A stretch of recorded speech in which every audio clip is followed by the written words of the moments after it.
me something. So this is Trevor Lowry from Arizona Combat Sports.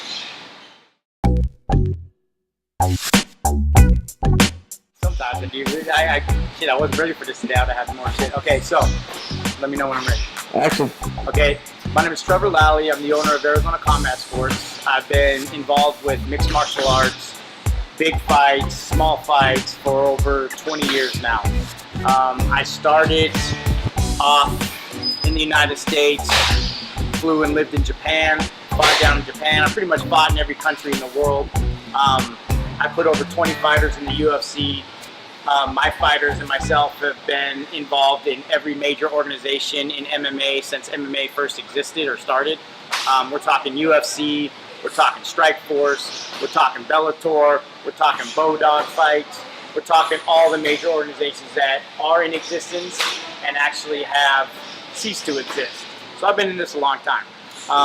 Good buddy of mine, Kelly Davis, came by and told me about his idea for another martial arts / combat sports, fight or competition and show. And my first response is, here we go again. The same old thing, regurgitated, thrown up, and everybody's going to be tired of it already after the first show. But Kelly came over from the pro boxing side, and he had an idea of how we can, because that's the big thing, right? How can a boxer do against an MMA fighter? Everybody wants to know that, right? But it's really hard to get the elite boxers to compete with elite MMA fighters, right? So how are you going to make that applicable for both guys to be like, I think I can do this, right? So Kelly's idea is to do a 3-round fight. First round, all rounds are 5 minutes. First round is you have to get by the boxer in his world, which is boxing, right? And a lot of these MMA guys think they're actually can throw their hands and all this, and they think that they can get inside on a boxer, they can tie up a boxer, and they think they can defend themselves against, 200-year-old sport, or how old is boxing now?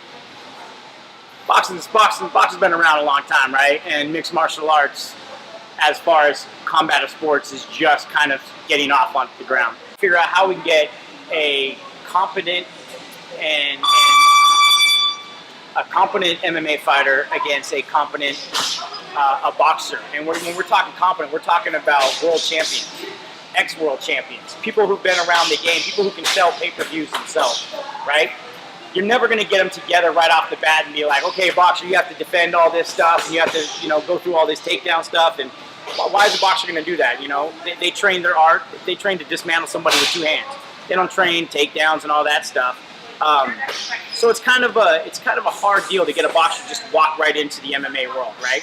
But now if you sprinkle a little, dessert in front of a boxer saying, hey, look, they got to get by you with what you do that first 5 minutes, right? They got to get by your boxing before they can do their kickboxing, right? And so that my eyes kind of lit up there, and I'm like, wow, you're convincing a boxer at a high level to compete against a high level MMA guy, and probably one of the best ways to do that is to let them try and get through their sport first, right? So, that will probably scare, all your lower level MMA guys, maybe your basic wrestlers, your jiu-jitsu guys, the boring guys, right? We don't want those guys anyways. We want guys who want to come in and throw down, right? So if they challenge themselves in the venue of the boxer and they can get by that first round, then they got the kickboxing, the Thai boxing. They get to use their knees, their elbows, all that good stuff in the second round, right? And all this stuff is done in a cage. By the third round, the takedowns come in. Now that boxer is completely in the world of an MMA fighter. And I think that's appealing to some people because, A, can an MMA fighter at least last 5 minutes on the feet with a boxer?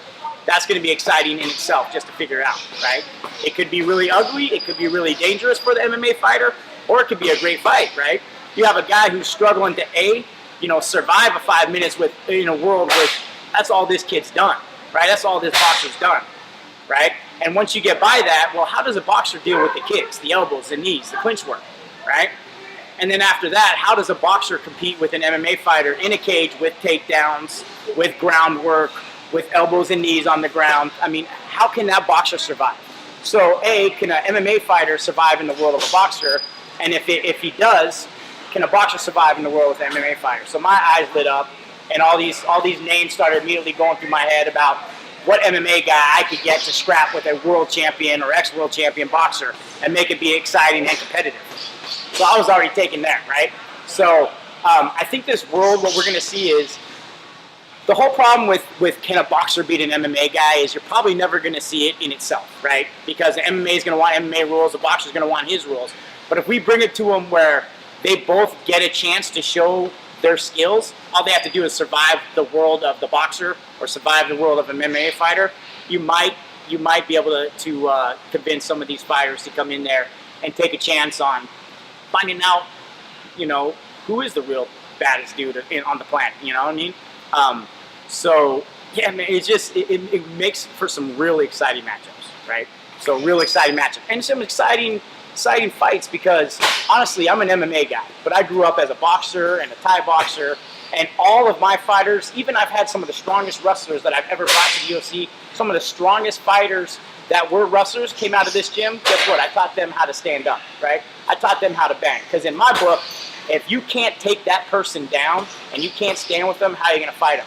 So when Kelly's talking to me about exciting fights, immediately I want to see guys who can throw down, right? I don't want to see guys who are going to hug. I don't want to see guys who are going to, hold somebody up against the fence. I want to see guys who are actually going to throw down. And to me, you put a boxer in a cage and he's kind of out of his element and he's a little nervous about making it to the second round, and I'm damn sure he's going to be nervous about making it to the third round. That boxer's wanting to throw as hard and hit as hard and throw as many punches as he can to get that martial artist out of there. But that martial artist has got to be a little bit smarter that first round. He's obviously not going to exchange. Well, some knuckleheads might. He might not want to exchange punches with that boxer. But he's got to figure out how to survive that first round and how to start dismantling that boxer in the second round, whether it be through punches, but probably more so kicks, clinch, elbows, knees. And you see clinch work a lot of times in boxing, right? Boxers clinch a lot, and I think that's what they would be underestimating, just the clinch work of an MMA fighter, right? Of a Thai boxer, of someone who wants to survive. You can get in on a boxer a lot, okay? But in boxing, they just break it up and they say go. But in this sport, you're not going to break it up, right? In the second round, in the third round, if they get a hold of that boxer, he's going to be in a whole different world than he's used to. Now, can he adapt and train for it? Yeah. But sometimes egos don't let you do that, and we'll see the ones who are smart about, learning a whole new craft. This is going to be a whole new style of fighting for the boxer. MMA guys have had a little taste of everything, okay? They're not up on the level of a boxer who just has to throw his hands, and he's been doing it for years. The MMA fighter has to do the boxing, has to do the kickboxing, has to do the judo work, has to do the wrestling work, has to do the jiu-jitsu work, the groundwork, not to mention all the training that a fighter has to do. They're never going to look as clean as a boxer, but they have little taste in everything, whereas a boxer just has taste in his hands. So it's going to make for a really kind of exciting world out there, a whole new world. And the crap talking that'll come along with it between the boxers, the MMA guys, the Thai boxers, who's the baddest dude on the planet. That'll be kind of really exciting, you know what I mean? And we'll just see who adapts and who doesn't. If a boxer can adapt to the MMA world, if it goes past the first round, he's in trouble. Right? If a boxer can adapt, let's see how long he can live for. You know what I mean? Can he make it to the third round or out of the third round?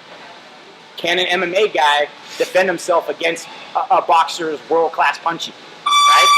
Is he able to wrap him up, tie him up, hold on to him, or punch with him in that first round? That's going to be kind of exciting. And I think you'll get a lot of pretty cool knockouts there, too. Not to mention in the third round, you'll get a lot of freaking boxers on their backs, I have a feeling. So it's just up for the MMA guy to get them there, to make it through the round. So I think it can be a very exciting new kind of sport, and I'm really excited about it.